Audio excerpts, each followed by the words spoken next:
नमस्कार, मैं हूं आपके साथ नम्रता और मेरे साथ है मेरे सहयोगी नवेद कुरैशी। राजनीति में अक्सर आपने देखा होगा आरोप प्रत्यारोप चलते हैं, बयानबाजी चलती है, वार पलटवार होता है और ऐसी ऐसी बातें कह दी जाती हैं, या तो वो बहुत आगे तक जाते हैं या फिर उनका कोई तुक नहीं होता। लेकिन ज्यादातर हमने देखा है कि बात बहुत आगे तक जाती है, कई बार पीछे से चली आ रही होती है, जैसे कि सिंधिया और दिग्विजय के बीच ले लीजिए। 200 साल पुरानी लड़ाई है और वो 2024 इलेक्शंस पर आकर टिक गई है। अब आप पूछेंगे वो कैसे। एक बयान आया है दिग्विजय सिंह का, जिसमें उन्होंने कहा कि अगर मुझे गुना सीट से चुनाव लड़ने का मौका मिलता है तो मैं सिंधिया के अगेंस्ट में वहां से लड़ने को तैयार हूं।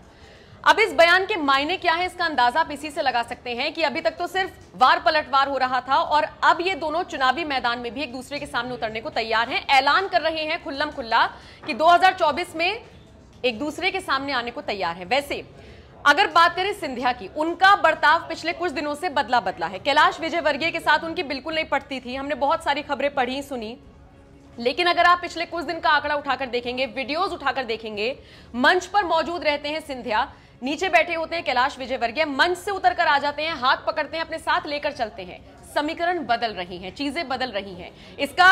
इस चीज से कोई लेना देना नहीं है कि वो बीजेपी में आ गए हैं इसलिए समीकरण बदल रही हैं, क्योंकि हमने एक ही पार्टी में दो धुर विरोधियों को देखा है। सचिन पायलट, अशोक गहलोत की तरफ मेरा यहां इशारा है। खैर, अब बात कर लेते हैं वापस दिग्विजय सिंह की और सिंधिया की। ये बार बार क्यों कहा जाता है नवेद सर कि 200 साल पुरानी लड़ाई है जो चली आ रही है? पहले तो आप संक्षेप में इसे बताइएगा और उसके बाद इस बयान के क्या मायने हैं। देखिए नम्रता, एक कहावत है राजनीति के लिए और वो कहावत इस मौजू पर बिल्कुल सही बैठती है। ये कहावत है कि राजनीति में कोई भी दोस्ती या दुश्मनी स्थायी नहीं होती। ठीक है, दोस्ती या दुश्मनी। तो अभी तक जो दिग्विजय सिंह और सिंधिया वाले ही मुंह पर एक दूसरे के दोस्त थे, अब वो खुल के तलवारें लेके आमने सामने हैं, और जो कैलाश विजयवर्गीय कभी दुश्मन थे अब वो दोस्त हैं।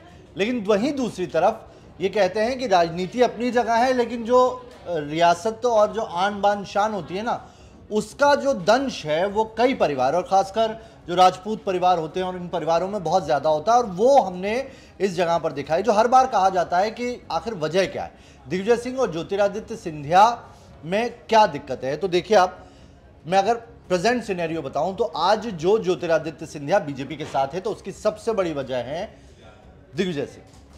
दिग्विजय सिंह, सिर्फ दिग्विजय सिंह ज्योतिरादित्य सिंधिया को ही इस तरीके से बीजेपी में भेजने वाले नहीं। इसकी कहानी बहुत लंबी है। इससे पहले दिग्विजय सिंह माधवराव सिंधिया के साथ भी यही करते हैं। माधवराव सिंधिया का मुख्यमंत्री बनना मध्य प्रदेश का बिल्कुल सही था, मतलब वो बनने ही वाले थे, तैयार था, लेकिन दिग्विजय सिंह ने उसी टाइम खेल खेला, अर्जुन सिंह को सामने ले आए, अर्जुन सिंह मुख्यमंत्री बन गए और एक बार फिर माधवराव सिंधिया वहां से चले गए, वो केंद्र की राजनीति में आ गए और उनके मन में हमेशा मलाल रहा। फिर बाद में उनकी मौत हो गई। उनकी मौत के बाद ज्योतिरादित्य सिंधिया आए और उस वक्त तो बड़े अच्छे से मिले, सब कुछ रहा, लेकिन आप ये मानिए कि यही कहानी उन्होंने पिछले चुनाव में भी दोहराई। जब मौका था ज्योतिरादित्य सिंधिया के मुख्यमंत्री बनने का, दिग्विजय सिंह ने फिर वही दाव खेला और इस बार कमलनाथ को आगे कर दिया, और फिर दिग्विजय सिंह की इसी दाव के चलते ज्योतिरादित्य सिंधिया बीजेपी तक में चले गए। तो कहानी बहुत लंबी है। जो पुरानी अदावत कही जाती है वो 200 साल पुरानी अदावत। दरअसल आप अगर थोड़ा सा मध्य प्रदेश की भौगोलिक स्थिति को देखेंगे तो जो ज्योतिरादित्य सिंधिया हैं वो सिंधिया राजवंश से आते हैं, और वो राजवंश चलता था ग्वालियर, गुना और वहाँ से उज्जैन तक, मतलब ये पूरा बेल्ट उनका था जिसमें उनकी सल्तनत चलती थी और उसके आसपास छोटे छोटे कई सारे राज्य थे। तो अगर मैं आपको समझाऊं तो गुना से जो राघोगढ़ है, जहाँ के राजा दिग्विजय सिंह, जिन्हें दिग्गी राजा कहा जाता है, उसकी दूरी है कोई 90 किलोमीटर या 110 किलोमीटर के आसपास, इससे ज़्यादा की दूरी नहीं है। गुना शिवपुरी से इसकी दूरी 90-110 है, और अगर ग्वालियर से अगर मैं कहूँ तो ग्वालियर से 200 किलोमीटर के आसपास राघोगढ़ की दूरी होगी। और उस हिसाब से ये बड़ा राजघराना था और वहाँ पर छोटे छोटे राज्य थे। तो 1802 की ये बात है जब दौलतराव सिंधिया हुआ करते थे, इनके जो ग्रैंडफादर थे वो, उन्होंने अटैक किया था राघोगढ़ पे, और तब जो दिग्विजय सिंह हैं उनके दादा या उनसे भी जो एक ऊपर की पीढ़ी थी, पूर्वज थे, उनका नाम था जय सिंह। वो हार गए थे और हारने के बाद में राघोगढ़ आ गया था सिंधिया राजघराने के अधीन। और ये माना जाता है कि ये जो अदावत है तभी से चली आ रही है। उस टाइम तो आप रियासत के अंदर थे, आपके राजा थे, आप राजा हैं तो वो महाराजा हैं, तो आपको उनके लिए जो है लगान वसूलना है। तो जय सिंह बेसिकली जो राजा थे अपने राज्य के, वो सिंधियास के लिए बाद में नौकरी कर रहे थे, वो उनके लिए वसूल ले रहे थे, लोगों से ले रहे थे और उन तक वो पहुंचा रहे थे। तो ये अदावत तब से चली आ रही है। और ये कहा जाता है कि इन राजघरानों में जो पुराने दंश होते हैं ना, वो बहुत ज्यादा गहरा घाव करते हैं, और वो घाव आज तक है, वो दिखाई पड़ता है। अभी तक तो राजनीति में दोनों एक पार्टी में थे, तो मंच पर खुल के कुछ नहीं कहते थे, लेकिन अब वो सारे पर्दे, सारा लिहाज, सारी बाउंड्रीज खत्म हो गई है।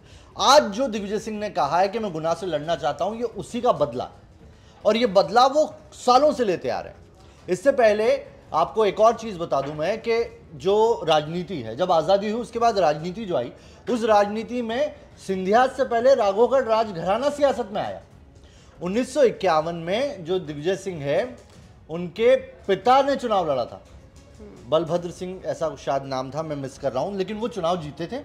और उसके 5 या 6 साल बाद 1957 में आप ये देखिए कि जो माधवराव सिंधिया, उनकी माताश्री जो जनसंघ से जुड़ी थी, जिनका ये नाम माना जाता है, ये बीजेपी खड़ी करने में पहला जो चेक था वो उन्होंने दिया था, पहला फंड दिया था, वो चुनाव लड़ी, गुनाह से लड़ी थी वो, और फिर वो जीती थी। लेकिन ये अदावत तब से चली आती है। फिर माधवराव सिंधिया आए, माधवराव सिंधिया और ये दोनों एक पार्टी में हो गए, जो दिग्विजय सिंह, और फिर उसके बाद चलती रही चीजें। उसके बाद चुनाव जीते और माधवराव सिंधिया मुख्यमंत्री बनने वाले थे। दिग्विजय सिंह ने फिर अपना वही दाव किया और उसके बाद अर्जुन सिंह को मुख्यमंत्री बना। तब लोगों ने कहा था पहली बार कि आज दिग्विजय सिंह ने जो 1802 है उसका बदला ले लिया।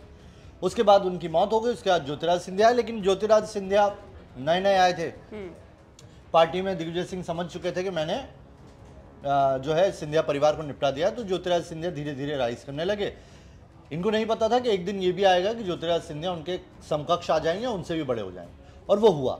पार्टी के अंदर जो फिर देखिए, आप देखिए वक्त का पहिया घूमता है, और 2006 की बात है। 2006 में चुनाव हुआ, जो 2006 में चुनाव हारे, और मंच से ज्योतिराज सिंधिया ने पार्टी फोरम में बात कही कि आप दिग्विजय सिंह के ऊपर इतना वो लगाते हैं, अब सत्ता, वही रोटी पलट देने वाली बात कही उन्होंने, और कहा कि ये तो हार रहे हैं, इतने सालों से चुनाव हार रहे हैं, हरा रहे हैं, ये हो रहा है। मतलब उनके ऊपर आरोप थे, भ्रष्टाचार के आरोप थे, और वो चुनाव हारे। तब ज्योतिराज सिंधिया ने जब पार्टी फोरम में आवाज उठाई, तो उसके बाद हुआ ये कि दिग्विजय सिंह ने कहा कि अब मैं चुनाव नहीं लड़ूं, मैंने 10 साल का वनवास ले लिया। और उसके बाद 2018 में उन्होंने चुनाव लड़ा, 2006 के बाद, इतने सालों बाद। और अब जिस ज्योतिराज सिंधिया की वजह से वो राजनीति से दूर हुए थे, अब उनको हराने के लिए वो गुना जा रहे हैं उसी लोकसभा सीट से। हरा पाएंगे या नहीं, ये बात की बात है, क्योंकि इससे पहले भी दिग्विजय सिंह ने दावा किया था, भोपाल से लड़े थे वो, भोपाल से प्रज्ञा सिंह ठाकुर के अगेंस्ट लड़े, हार गए चुनाव। इस बार ज्योतिराज सिंधिया के खिलाफ जा रहे हैं। लेकिन हाँ, ये अदावत इस राजघराने की पुरानी है, और मध्य प्रदेश की राजनीति में भी ये लड़ाई हर कोई जानता है कि किस तरीके से बार बार दिग्विजय सिंह ने अपने जो स्वार्थ था उसके लिए पार्टी को डैमेज कर दिया, एक अच्छा नेता अपनी पार्टी से निकाला। तो अब ये तो कांग्रेस को सोच रहा है कि अगर दिग्विजय सिंह अपनी अदावत को कंटिन्यू करने के लिए या फिर अपनी पुरानी रंजिश को खत्म करने के लिए, एक तरफा जीतने के लिए अगर इस तरह का कोई प्लान कर रहे हैं, तो कांग्रेस उन्हें मौका देगी या नहीं, और अगर देती है तो फिर वो सिंधिया को हरा पाएंगे या नहीं। बहुत सारी चीजें अभी होनी बाकी हैं, देखना वाकई में दिलचस्प रहेगा। आप बताइए, इस पूरे सियासी घटनाक्रम को लेकर आप क्या राय रखते हैं?